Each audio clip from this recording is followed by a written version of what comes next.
San Francisco, California, and Venice, Italy have been devastated by a mega earthquake, and parts of the city have sunk into the ocean. It's your duty to rebuild and repopulate these cities. After each round, some territories are scored by having people within those areas and having bridges connecting them. Each round starts by buying cards that give you the resources to rebuild and repopulate. You first start by buying cards from your own hand. Then all players have the opportunity to buy leftover cards from other players' hands. There are 4 different types of cards. Area cards will place meeples into the named area. Bridge cards will allow you to build 1 bridge and deploy 1 meeple into any area you choose. Influence cards will give you an influence token, allowing you to dictate which territories score at the end of the round.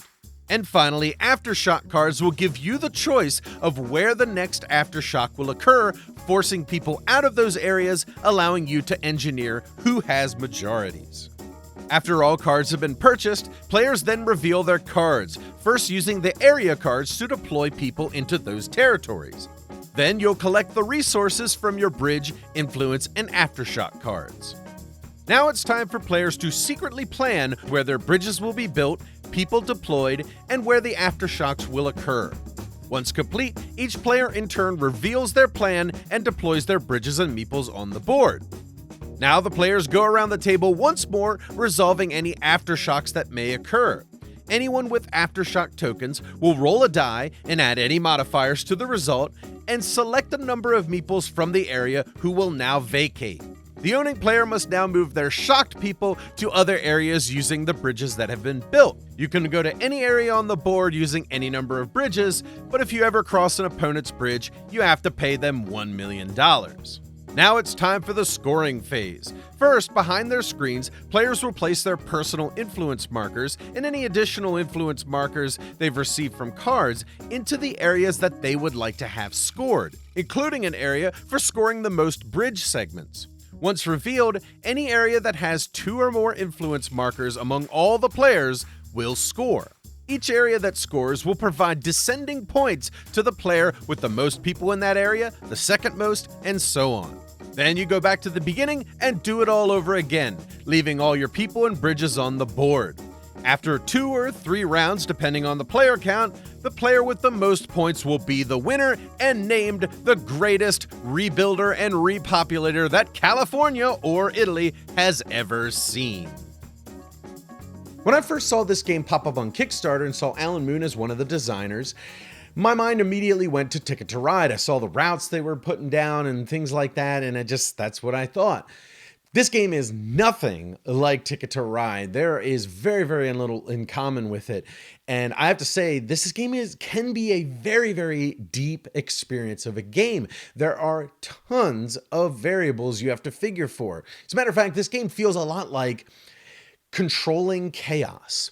It can feel very chaotic, but you do have a lot of control over that chaos. And that, I think, is its strongest point. It gives you an experience that you don't get a ton of other places. So let me talk about some of the things I really dig before I get into all of that chaotic stuff. First, I love the closed economy of this game. You start the game with $15 million. Everybody starts with that. That's all the money that's ever in the game. And you really have to pay attention to where you're spending your money and making sure you're saving it for later in the game and hoping that other people are paying you money for some cards and things so that you can utilize that later in the round. I like this idea of you're buying cards from your own hand, and this is secret information. Then you're playing out all your cards on the table, and everybody can buy other cards from you. This is deterministic information. You see what everybody gets. And then, of course, something I didn't mention in the overview that's really important to this game is after all of that's over, whatever you have left over, you get something for free. Something that you didn't buy, that you still have in your hand, you can have it for free. And that's terrific because this gives you a little bit of playing the other players, seeing what they're going for, what territories they might want, what types of cards they might want, and hoping that they might not buy that card that you really want because it's very expensive. You want that mega Aftershock, which is really valuable to engineering the board state later in the game, but it costs $6 million, and that's a lot of money when you have about $15 million to work with. Do they want that bad enough that they're going to give you $6 million for it? So it's good for you in either situation. So I love the closed economy. I think that's a terrific aspect to the game. Now, something that I tend to not like in games, and this one has it, is simultaneous play. There's a lot of simultaneous play here. And only a couple of times does it go into a turn phase. And in this game, I think it actually works very well because it keeps that momentum going.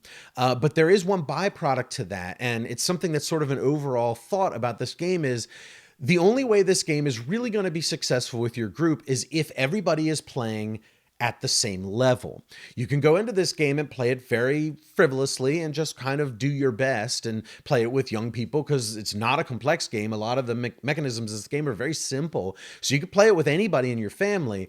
But if you're putting any amount of thought into how you control all of these variables in the game, you're going to beat whoever you're playing against if they're not doing it. And this simultaneous action area where you're planning out where you're going to put all your stuff, if you're spending 10 minutes planning it out, looking at all the variables and trying to really work a good plan, and everybody else does it in a minute or two, they're going to be staring at you bored, and you're going to feel like a shithead, and that sucks. So this game really requires that all of your group members be on the same page of how they want to play this game.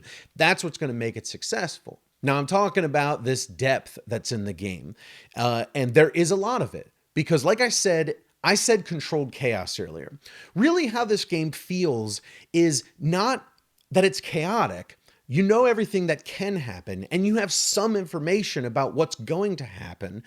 There's a point where you see the board state, right? Everybody plays out all of their area cards and puts out all of their meeples. That's the initial board state. Now you have to manipulate that, and you have to work with the uncertainty of what the other players are going to do, and some of the uncertainty of did they get Aftershock cards that will affect that you didn't see, but then you know that some people did buy some because that was the open information segment.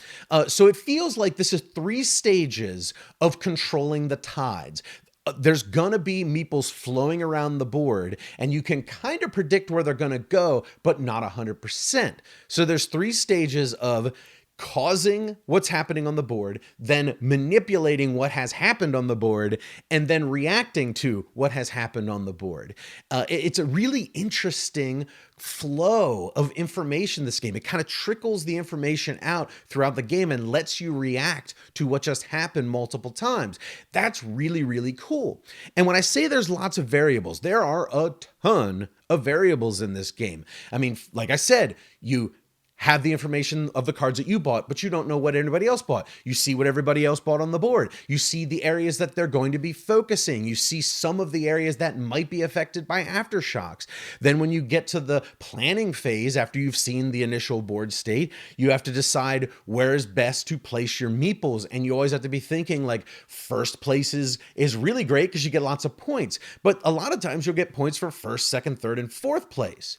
So being second in a lot of places is better than being first in a couple of places. And even when it comes to ties, it just lets you split the points of that position. So sometimes being second is better than being first because first place is tied. And then they essentially get less points than second place. So you have to be thinking about that. Where do you want to be? What position are you going to be in those places? And then you get to the aftershocks. And aftershocks is a wonderful aspect to this game. It's very minor randomness in that it's roughly 1 to 5 meeples are going to move out of the space. And if you know what type of aftershock it is, if it's just a regular aftershock, it's 1 to 3 people are going to move out of that area. It's not that big of a swing. The mega aftershock could be up to 5 because it gets a +2 to that die roll. This is how you engineer the board state. And if you have them, you have the control. And there's a bunch of them in the deck there. So there's a lot of manipulation that could potentially happen here. And you think about it, you want to get people out of the areas that you want majorities. Yeah, that's the simple strategy. But sometimes you want to move your own out so that you can shore up other areas around the board. So you're causing aftershocks and scaring your own people away from areas where you might not need as many meeples as are already there. So another layer of variables. Where are they going to go? And then the bridges. You can build bridges all over the board if you want to, and you can score majorities for bridges too, which is really cool. But that gives you leniency to go wherever you want on the board because you don't have to pay any money. But if you don't build a lot of bridges, you have to pay other players $1 million to move across their bridge with one meeple. And you have to make sure you have the money for that when that happens so that you have the freedom to go wherever you want on the board. There's just so much that can happen here. And a negative situation of this is, of course, analysis paralysis. If somebody's playing this to the best of their ability, there's a lot to consider and a lot of thought's going to go into it, and it's going to be slow.